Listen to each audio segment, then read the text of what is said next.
Ya, saya mulai. Assalamualaikum warahmatullahi wabarakatuh. Waalaikumsalam warahmatullahi wabarakatuh. Waalaikumsalam warahmatullahi wabarakatuh. Waalaikumsalam warahmatullahi wabarakatuh.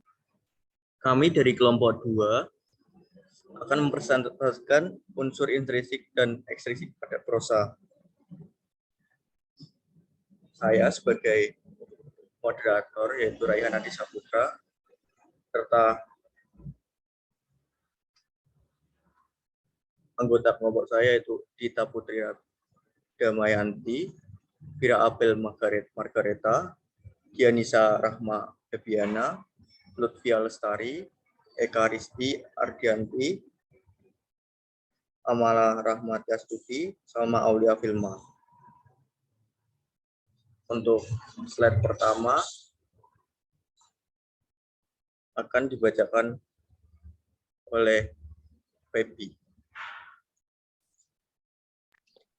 Baik, akan saya bacakan.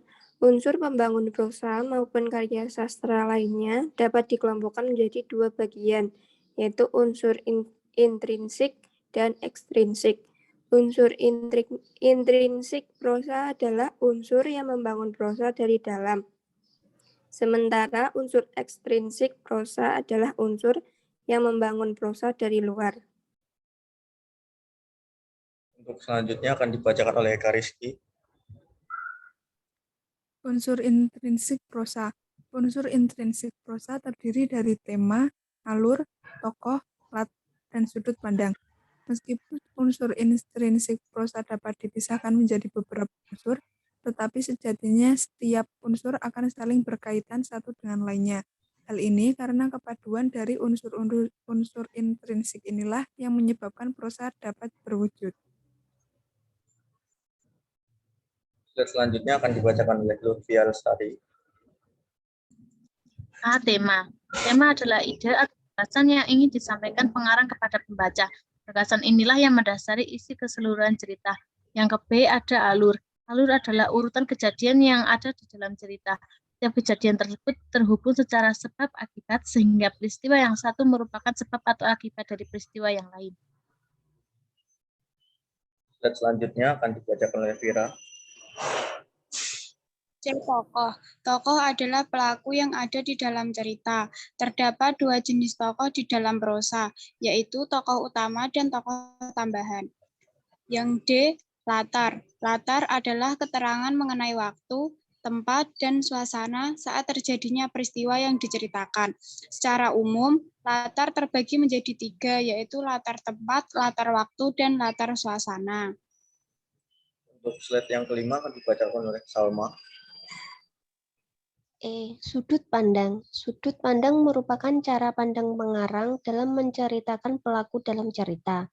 Terdapat tiga sudut pandang, yaitu sudut pandang orang pertama, sudut pandang orang kedua, dan sudut pandang orang ketiga. Slide ke-6 akan dibacakan oleh Almala.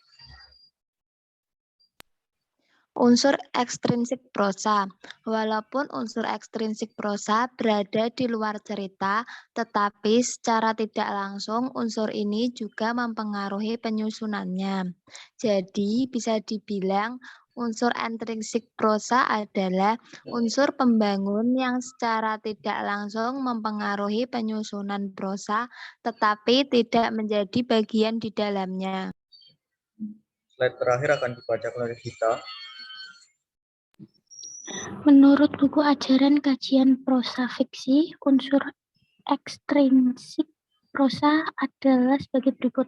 1. Keadaan subjektivitas pengarang yang mempunyai sikap, keyakinan, dan pandangan hidup. 2. Psikologi atau nomor 2. Sosiologi atau kemasyarakatan. 3. Psikologi atau kejiwaan. 4. Moral, akhlak, budi pekerti. 5. Ideologi dan pandangan hidup. 6. Pendidikan. Sekian presentasi dari kelompok kami. Bila ada kesalahan kata, kami mohon maaf. Wassalamualaikum warahmatullahi wabarakatuh. Waalaikumsalam warahmatullahi wabarakatuh. Warahmatullahi wabarakatuh.